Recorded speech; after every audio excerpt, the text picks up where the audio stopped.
How do you know if you're married to the right person? Short answer, look at the name on your marriage certificate.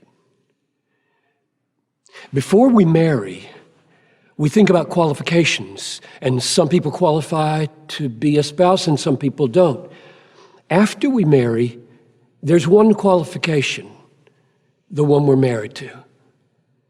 And the reason we know that is because in the Bible, in 1 Corinthians 7:39, it says, marry only in the Lord. In other words, marry only a Christian. So there are qualifications. Some people qualify, some don't. But after we marry, according to 1 Corinthians 7:12, if you're married to an unbeliever, you stay married. So we know that something changes when we marry. One person qualifies, the one we're married to. That's the right person. And there's a reason for that.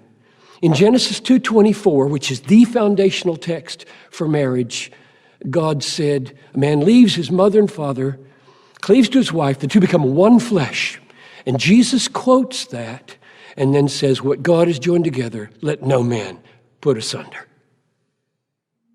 And Paul quotes it and says, this is a great mystery. I'm speaking of Christ and the church. In other words, what happens in marriage is that God acts.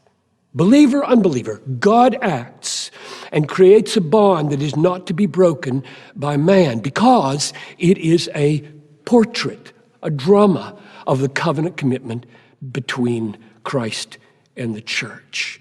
So who's the right person to be married to? Answer, the one to whom you said for better, for worse, for richer, for poorer, till death do us part.